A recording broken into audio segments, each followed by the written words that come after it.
You love Duck on a Bike. Now get ready for Duck on a Tractor by David Shannon. I'm going to read this book in just one moment, but I can't read it holding it this way because it's full of a lot of words. So I'm going to take a picture of it and put my voice on top of the pictures. But keep in mind, Fergus is inside this book somewhere, but he is not where you would expect. I wonder if you can find him. Don't worry, I'll tell you at the end of the book. Duck on a Tractor by David Shannon. Down on the farm, Duck sometimes got wild ideas. One day he decided he could ride a bike, so he did. Then he spotted the tractor. "I bet I can drive a tractor," he said. The other animals weren't too sure, but they all said, "Well, if he can ride a bike, maybe he can drive a tractor too." Duck climbed on the tractor and looked around. He pushed some pedals and wiggled a metal stick, but nothing happened. Then a shiny little piece of metal by the steering wheel caught his eye. He pulled it out. He pushed it in. Then he turned it. All of a sudden, the tractor shook and coughed and rumbled. It began to move. At first, it moved very slowly, and it jerked a lot, but it was fun. Duck drove around the barnyard until he got the hang of it. Then he stopped in front of the other animals. "Climb on, everybody," shouted Duck. Dog was first. He jumped right up next to Duck. "Woof," said Dog, but what he thought was, "We're going for a ride." To everyone's surprise, Cow clambered on next. "Moo," said Cow, but what she thought was, "This is the silliest thing I've ever done." Pig and Pig took a seat in the back. "Oink," said Pig and Pig, but what they thought was, "This sure beats walking." Then came Chicken, Mouse, and Goat. "Squawk," said Chicken, but what she thought was, "Last one on here is a rotten egg." "Squeak," said Mouse, but what she thought was, "I can see everything from up here." "Mah," said Goat, but what he thought was, "I'm hungry. Does the garbage dump have a drive-through window?" Next up were Horse and Cat. Cat jumped up gracefully onto the tractor. Horse, not so much. "Meow," said Cat, but what she thought was, "I was going to take a nap, but this should be very interesting." "Nay," said Horse, but what he thought was, "I think I'd rather walk." The only one left on the ground was Sheep. "Bah," said Sheep, but what she thought was, "This is too dangerous." "Get on, Sheep," everyone shouted, but Sheep wouldn't budge, so Duck started driving away without her. "Wait," cried Sheep. "Don't leave me here all alone." She ran after the tractor and took a flying leap onto it.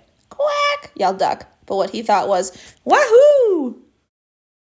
Duck steered the tractor down the lane and out onto the main road, and before long, they were driving right through the middle of town. It was lunchtime, so most people were in the diner. They all looked up when Duck and the other animals passed by the big window. A little boy named Edison was having lunch with his grandma. "Did you ever?" Grandma gasped. But what she thought was, "A duck on a tractor? That's impossible." "That's totally awesome," Edison shouted. But what he thought was, "No one's going to believe this." Marcine, the waitress, looked up from her pad and noticed Cat. "Heavens to Betsy!" she exclaimed. But what she thought was, "I like cats." Deputy Bob blabbered, "If that don't beat all," but what he thought was, "How am I going to explain this to the sheriff?" A man named Otis chimed in, "I must be seeing things," but what he thought was, "Oh no, not again." "Holy cow," hollered Manny the cook, but what he thought was, "Holy cow." Manny usually said exactly what he thought. The mayor almost choked on his pie. "Good gravy," he sputtered, but what he thought was, "Those pigs are even fatter than I am." Corky just whistled, but what he thought was, "That duck is smarter than he looks." Gwen came out of the restroom. "Would you look at that?" she exclaimed, but what she thought was, "I can't see a thing without my glasses." Farmer Odell observed, "That's a dang nice tractor," but what he thought was, "Hey, that's my tractor." He decided he'd better go after it and ran out the door. Everyone else ran out too and chased after him. By this time, Duck had turned onto the next street. The tractor shuddered to a stop. Duck tried turning the shiny little piece of metal again. Nothing happened. "I don't know much about spelling," said Dog, "but I think that E means it's the end of our ride." Sheep cleared her throat. "You know," she said, "I think we might get in trouble for this." "Let's get out of here," yelled Duck, just as Farmer Odell and everyone from the diner came around the corner.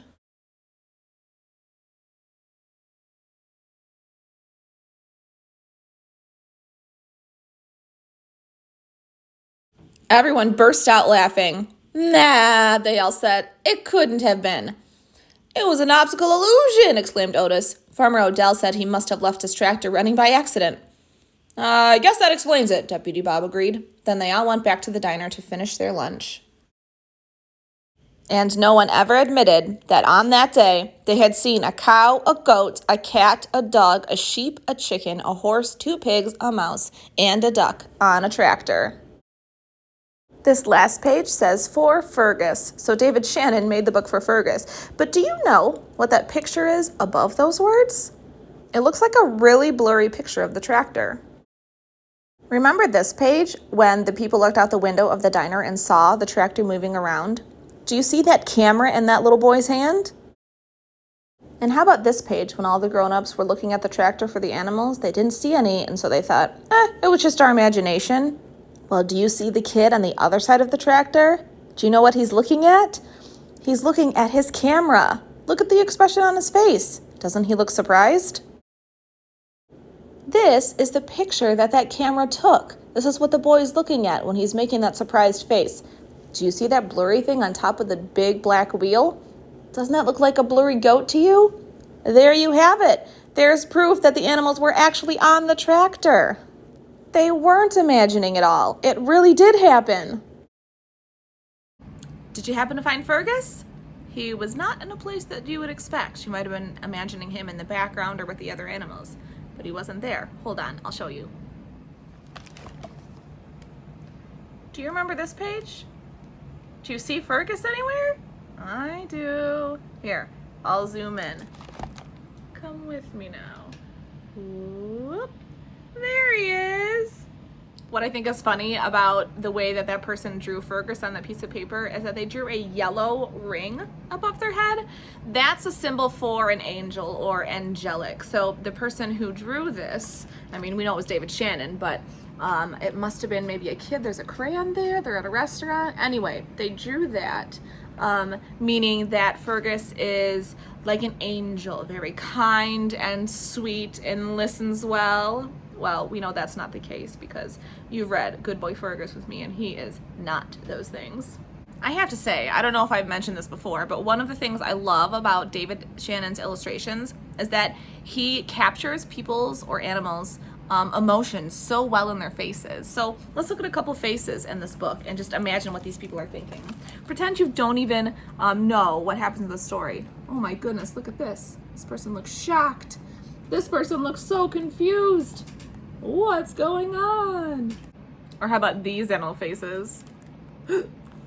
Smiling and happy. Look at that horse. Surprised. They are all remembering their trip when they took a tractor around town. David Shannon is very good at making expressions on characters' faces. When you think about maybe Todd Parr's drawings, you might see like, eyes and a mouth and smiles, or maybe the way different movements of the body, but you don't have the detail like you do in these illustrations with David Shannon.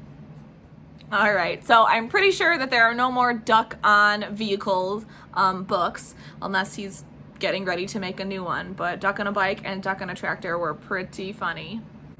Thank you for reading and learning with me. I'll see you next time. Bye.